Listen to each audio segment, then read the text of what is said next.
नमस्कार विद्यार्थी मित्रांनो, मी श्री एडे सर तुमचं श्री टकले पाटील क्लासेस शिक्रापूरमध्ये स्वागत करत आहे। मित्रांनो, आज आपण इयत्ता 5वी विषय गणित नवोदय परीक्षा या घटकामध्ये 12वा घटक हा स्तंभालेख, आलेख आणि रेषालेख याच्या आधारे माहितीचं विश्लेषण कशा पद्धतीनं केलं जातं हा घटक अभ्यासणार आहोत। तत्पूर्वी मित्रांनो, तुम्ही जर आपल्या यूट्यूब चॅनलला सबस्क्राईब केलं नसेल तर Neptune scholar academy by Shahaji Ede sir या यूट्यूब चॅनलला सबस्क्राईब करा, लाईक करा, शेअर करा आणि शेजारील असणारं बेल आयकॉनचं बटनही दाबायला विसरू नका, की ज्यामुळे तुम्हाला आत्तापर्यंत झालेले सर्व लेक्चर हे रेकॉर्डिंग स्वरूपामध्ये पाहायला मिळतील आणि इथून पुढेही होणारे सर्व रेकॉर्डेड लेक्चर तुम्हाला पाहायला मिळतील। म्हणूनच उशीर करू नका, आजच आपल्या यूट्यूब चॅनलला सबस्क्राईब करा, लाईक करा, शेअर करा। कोणतीही माहिती संख्याच्या रूपात एकत्र केली जाते। आपण जो घटक पाहतोय ना, स्तंभालेख, आलेख, रेषालेख यांच्या साहाय्याने माहितीचं विश्लेषण करायचंय आपल्याला। तर कोणत्या माहितीचं विश्लेषण करता येऊ शकतं, केलं जातं? कोणतीही माहिती संख्यांच्या रूपात एकत्र केली जाते तेव्हा तिला सांख्यिकीय माहिती असं म्हटलं जातं। ही माहिती कशाच्या स्वरूपामध्ये लिहिली जाते? स्तंभालेख असेल, रेषालेख असेल यांच्या मदतीनं लिहिली जाते।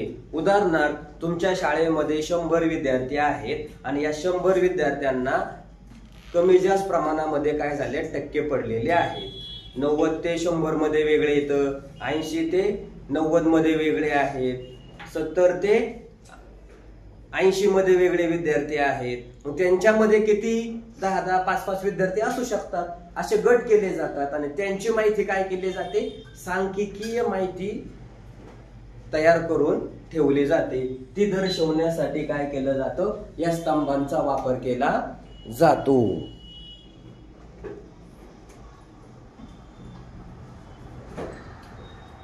दुसरा आहे, ही माहिती स्तंभालेख आणि रेषालेख यांच्या मदतीने काय केली जाते? लिहिली जाते। तिसरा, स्तंभालेखात दिलेली माहिती व्यक्त करण्यासाठी निरनिराळ्या उंचीचे स्तंभ काढले जातात। स्तंभ, कॉलम कळतो, कॉलम तुमच्या घरामध्ये असणारा जो कॉलम आहे त्याला आपण स्तंभच म्हणतो आपण। मग अशा पद्धतीने काय केलं जातं? निरनिराळ्या उंचीचे स्तंभ काढले जातात आणि याच्यामुळे काय होतो? संबोध स्पष्ट होण्यास मदत होते। म्हणजे काय? दिलेली माहिती समजण्यास आपल्याला काय होतो? त्याचा उपयोग होतो। चौथा, एक समान जाडीचे स्तंभ समान अंतरावर ते आडवे किंवा उभे काय केले जातात? काढले जातात। पाचवा आहे, स्तंभांची उंची आणि लांबी दिलेल्या माहितीतील संख्या दर्शवण्याचं काम करते। काय करते?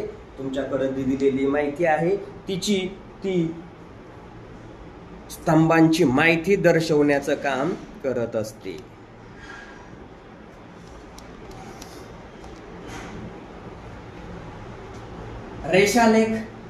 रेषालेख हा दिलेल्या माहितीचे आलेखीय प्रतिरूपण करत असतो। म्हणजेच काय करतो? आलेख जो दिलेला आहे, स्तंभालेख जो दिलेला आहे त्याचं रेषेच्या स्वरूपामध्ये काय करायचंय? काढणे, त्याला म्हणायचं। सातवा, विशिष्ट कालावधीतील कृतीत पदार्थाच्या स्थितीत जो बदल होतो तो बदल या रेषाखंडाच्या साहाय्याने काय केला जातो? दाखवला जातो। उदाहरणार्थ, आपण असं म्हणू शकतो, दिवसभरामध्ये पडलेला पाऊस हा कसा पडलेला आहे तो काय केला जातो? आलेखाच्या साहाय्याने, रेषेच्या साहाय्याने काय करता येतो? आपल्याला काढता येतो। ही सगळी माहिती स्तंभालेख, आलेख आणि रेषालेख याच्यामध्ये काय केली जाते? सांगितली जाते। उदाहरणार्थ, कोणत्या भागामध्ये किती पाऊस पडलेला आहे, त्या पावसाचं प्रमाण किती आहे, कसं आहे हे दाखवण्यासाठी सुद्धा या रेषालेखाचा आणि स्तंभालेखांचा काय केला जातो? वापर केला जातो। मित्रांनो, प्रश्न काय दिलाय बघूया। सोबतच्या आडव्या व उभ्या स्तंभालेखात 4 स्पर्धकांनी काय केलंय? भाग घेतला होता। निर्धारित वेळेत त्यांनी पूर्ण केलेलं अंतर हे मीटर मध्ये दिलेलं आहे. म्हणजे हे जे अंतर आहे ते कशामध्ये आहे, मीटर. आणि वरचे जे आहेत तर हे कोण आहेत, स्पर्धक. कोण आहेत, स्पर्धक यांना म्हटलं जातं. कोणते स्पर्धक आहेत बघा, रमेश, नवीन, रितेश, नितीन. या आलेखाचे निरीक्षण करून प्रश्नांची उत्तरे काय करायची आपल्याला द्यायची आहेत. मग आता अगोदर आलेख समजून घेऊया. हा जो आहे इथून डावीकडचा, याला उजवीकडचा, याला एक्स अक्ष म्हणतात. म्हणजे आडवी जी लाईन आहे, रेषा, तिला काय म्हणायचं, एक्स अक्ष. आणि वरची उभी जी आहे तिला काय म्हणायचं, वाय अक्ष. यांनी काय केलं, या वाय अक्ष वरती स्पर्धकांची नावं लिहिली, रमेश, नवीन, रितेश, नितीन. आणि इकडं एक्स ऍक्सिस वरती काय केलेलं आहे त्यांनी, त्या स्पर्धकांनी कापलेलं अंतर हे काय केलेलं आहे, या ठिकाणी दिलेलं आहे. मग आता थोडस समजून काय घ्यायचं, इकडे लक्ष द्या. आता नितीन किती धावलाय ते पाहू अगोदर. नितीन किती धावलेला आहे, म्हणजे 100 मीटर नितीन धावला. रितेश किती धावला, इथपर्यंत आहे, म्हणजे रितेश किती धावला, 140 मीटर धावलेला आपल्याला या ठिकाणी पाहायला मिळतोय. त्याच्यानंतर नवीन, नवीन कुठे, हे 80 बघा, म्हणजे नवीन 80 मीटर धावलेला आहे. आणि रमेश, रमेश किती, इथून 120, म्हणजे 120 पशी. ही रेषा दिसते का, ही रेषा खाली कुठे जोडल्यानंतर येते बघायचंय. म्हणजे अशी जोडली तर 120 पशी, ही अशी जोडली तर 140 पशी आली. म्हणजेच रमेश किती धावलेला आहे, 120. अशी त्या आलेखाच्या ह्याच्यात तुम्ही माहिती लिहिली की तुम्हाला या प्रश्नांची उत्तरं किती मिनिटात होतील, 1 मिनिटात. किती मिनिटात सुटतील, 1 मिनिटात. आता लक्ष द्या इकडे बघा, स्पर्धा कोणी जिंकली, स्पर्धा कोण जिंकतो रे, जो सगळ्यात जास्त पळतो तो स्पर्धा जिंकतो. मग सगळ्यात जास्त कोण पळालाय बघा बरं इकडं, हे बघा, नितीन किती पळाला, 100 मीटर. रितेश कोण किती पळाला, 140 मीटर. नवीन किती पळाला, 80. आणि रमेश किती, 120. मग सांगा बरं स्पर्धा कोणी जिंकली, सगळ्यात जास्त कोण पळालं, रितेश. म्हणजे स्पर्धा कोणी जिंकली, रितेशने जिंकली. तुमचा पहिल्या प्रश्नाचं उत्तर कळलं, स्पर्धा कोणी जिंकली, रितेशने स्पर्धा जिंकली. आणि किती अंतर पळाला तो, 40 मीटर अंतर पळाला. कळलं. दुसरा प्रश्न आहे, सर्वात मंद धावणारा स्पर्धक कोण. कशावर ओळखायचं, सगळ्यांची तुलना करायची. हे बघा, सगळ्यात मंद धावणारा स्पर्धक कोणता दिसतोय, नवीन. किती पळालाय तो, 80 मीटर. म्हणजे तो मंद गतीने धावला. म्हणजे त्याचं उत्तर काय आलं रे, नवीन. आणि किती पळाला तो, 80 मीटर.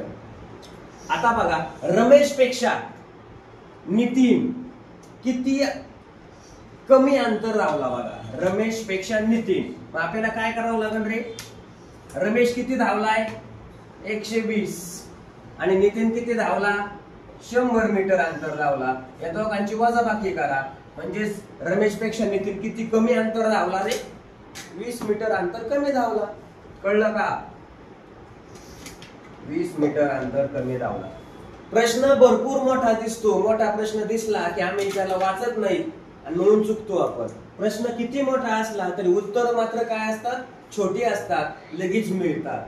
कळलं, बोला कळलं का, घ्या व्यवस्थित लिहून.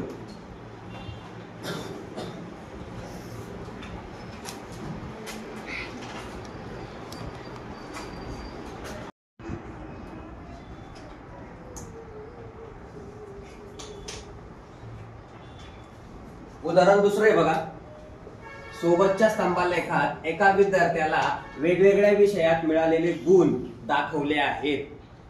वेगवेगळे विषय म्हणजे कोणते विषय आहेत बघा, इंग्रजी, मराठी, गणित, विज्ञान आणि समाजशास्त्र. आता इंग्रजी विषयात किती गुण मिळाले त्याला, इथं दिसतंय बघा आपल्याला 20. हा एक्स ऍक्सिस आहे, त्याच्यावरती विषय दिलेत. वाय ऍक्सिस, त्याच्यावर त्या विद्यार्थ्याला मिळालेले काय दिलेत, गुण दिलेले आहेत. आता याच्यानंतर हे बघा, मराठी विषयात किती गुण मिळाले त्याला, 40. इंग्रजीमध्ये किती मिळाले, 20. गणितामध्ये किती मिळाले, 50. याच्यानंतर विज्ञान मध्ये किती मिळाले, 40. आणि समाजशास्त्र, या समाजशास्त्र विषयामध्ये त्या विद्यार्थ्याला किती गुण मिळालेले आहेत, 30 गुण मिळालेले आहेत. अशी काय केली त्यांनी, गुणांची विभागणी केली आणि विभागणी करून स्तंभालेख काढून दिलेला आहे. कळलं? आता पहिला प्रश्न काय आहे? त्याला सर्व विषयात मिळून एकूण किती गुण मिळाले? काय? एकूण गुण मिळालेले आहेत, म्हणजेच त्या सगळ्या गुणांची बेरीज करायची आपल्याला. मग बघा, इंग्रजीमध्ये किती गुण मिळाले? इथं मी लिहितोय एकूण. मग एकूण इंग्रजीमध्ये किती मिळाले? 20. मराठीमध्ये किती मिळाले त्याला? 40. गणितामध्ये किती मिळाले त्याला? 50. विज्ञानमध्ये किती मिळाले त्याला गुण? 40. प्लस समाजशास्त्रामध्ये किती गुण मिळाले त्याला? 30. विषय किती झाले बघा? 1 2 3 4 5. 1 2 3 4 5. या सगळ्यांची काय करायची मित्रांनो? बेरीज करायची आहे. मग 0 0 0 इथं 0. 4 आणि 3 7. 7 आणि 5 12. 12 आणि 4 16. 16 आणि 2 18. किती गुण मिळाले त्याला? 180 गुण त्याला सगळ्या विषयामध्ये काय झालेले आहेत? मिळालेले आहेत. आता दुसरा प्रश्न आहे, हे कळलं का? आलेखावरून माहिती, त्याचं प्रश्नाचं उत्तर कसं लिहायचं? आता कोणत्या विषयामध्ये त्याला समान गुण मिळालेले आहेत ते विषय लिहायचे आपल्याला. बघा बरं, कोणत्या विषयात दिसत आहेत? हे बघा, 40 वाले समान गुण आहे. 40 चा विषय मराठी आणि दुसरा कोणता विषय आहे? विज्ञान. मराठी आणि विज्ञान. मग आता इथं लिहिणार तुम्ही काय? मराठी व विज्ञान या विषयामध्ये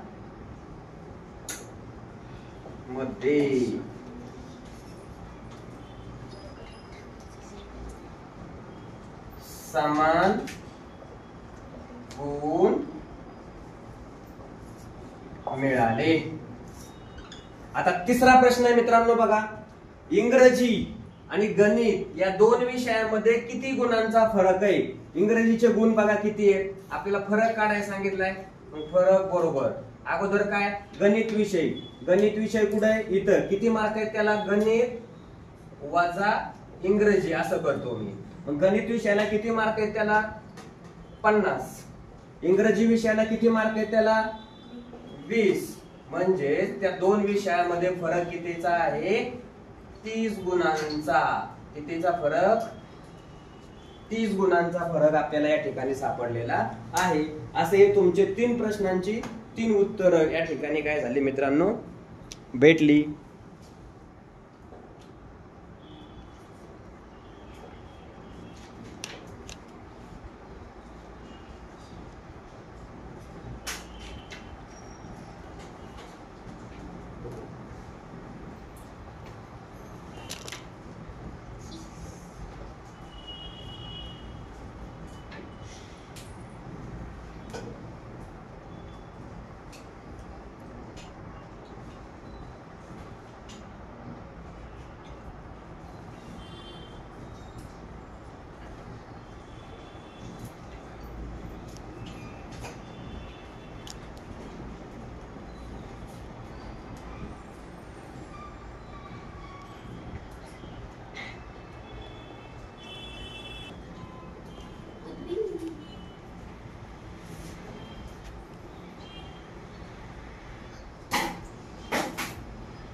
तिसरा प्रश्न आहे,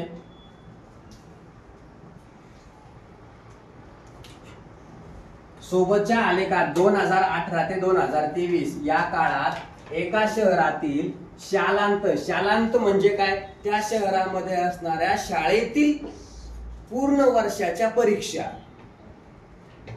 उत्तीर्ण झालेल्या विद्यार्थ्यांची संख्या दिलेली आहे. म्हणजेच इथं खाली काय दिलंय, एक्स, याला एक्स अक्ष आणि याला वाय म्हणतात. या एक्स ऍक्सिस वरती साल दिलं त्यांनी, वर्ष 2018, 2019, 2020, 2021, 22, 23 आणि एक्स ऍक्सिस वरती काय केली, विद्यार्थ्यांची संख्या दिलेली आहे. काय दिलेली आहे, विद्यार्थ्यांची संख्या दिलेली आहे. इथं आपण विद्यार्थी संख्या असं म्हणू. ओके, आता आपण थोडस काय करू, या आलेखाचं निरीक्षण करू. 2018, आता निरीक्षण करण्यासाठी तुमच्याकडे काय पाहिजे, पट्टी आणि डोळे. डोळे सगळ्यांकडे आहेत. हे बघा, 2018 ला किती आहे, 1800 विद्यार्थी संख्या. याच्यानंतर म्हणजे इथं दिली ती किती विद्यार्थी संख्या आहे, 1800. इथं दिली ती किती विद्यार्थी संख्या, इथं म्हणजे 2019 साली किती विद्यार्थी पास झाले, 1000. 2020 साली किती विद्यार्थी पास झाले, 1200. 2021 साली किती विद्यार्थी पास झाले, 2000. 2022 साली किती विद्यार्थी पास झाले, 2000. आणि 2023 साठी किती विद्यार्थी पास झाले, 1600. आता मी इथं काय लिहून घेतले, आपल्याला प्रश्नाचं उत्तर पटकन काढता यावं याच्यासाठी मी काय केले, त्या सालांपाशी विद्यार्थ्यांची संख्या लिहून घेतली. कळलं. आता सर्वात कमी विद्यार्थी उत्तीर्ण झालेले वर्ष कोणते, वर्ष विचारलंय. आता शोधा कोणत्या वर्षी विद्यार्थी सगळ्यात कमी उत्तीर्ण झाले. इथं 1800, इथं 2000, इथं 2000, इथं 1600, इथं 1200, म्हणजे इथं किती, 1000. आता 1000 म्हणजे कधी झाले, तर 2019 ला. म्हणजेच 2019 हे त्याचं काय झालं मित्रांनो, उत्तर. आता 2020 या वर्षी किती विद्यार्थी उत्तीर्ण झाले, बघा 2020, 2000 इथं आहे, मग इथून कुठपर्यंत, इथपर्यंत. आणि किती झाले तिथं, हे 1200 विद्यार्थी उत्तीर्ण झालेले आहेत. कळलं. आता तिसरा प्रश्न आहे बघा, 2021 व 2022 या 2 वर्षात एकूण विद्यार्थी किती उत्तीर्ण झाले ते आपल्याला काय करायचंय, शोधायचं आहे. मग काय करावं लागेल बरं, 21 मध्ये किती उत्तीर्ण झाले होते रे, 2000. आणि 22 मध्ये किती झाले रे, 2000. म्हणजेच 2000 प्लस 2000 करा, म्हणजे एकूण विद्यार्थी किती उत्तीर्ण झाले रे, 4000 या 2 वर्षामध्ये. कळलं. हा असा काय झाला तुमचा रेषालेख म्हणायचं याला. हा स्तंभालेख आहे का, नाही, हा रेषानं काढलेला आहे म्हणून याला काय म्हणायचं, रेषालेख. स्तंभालेख मग अशी पाहिलं आपण, स्तंभ काढून दिलेला असतो त्याला स्तंभालेख म्हटलं जातं. तसा हा काय आहे तुमचा रेषालेख, रेषानं काढलेला आलेख म्हणून त्याला रेषालेख म्हणायचं. अशा प्रकारे मित्रांनो घटक 12वा हा या ठिकाणी संपलेला आहे. हा जर व्हिडिओ तुम्हाला आवडलेला असेल तर तुम्ही तुमच्या मित्रांना हा व्हिडिओ शेअर करा. त्याचबरोबर आपला YouTube channel Neptune scholar academy by Ede sir या यूट्यूब चॅनलला सबस्क्राईब करा, लाईक करा, शेअर करा आणि असे व्हिडिओ पाहण्यासाठी शेजारील बेल आयकॉनला दाबायलाही विसरू नका. धन्यवाद.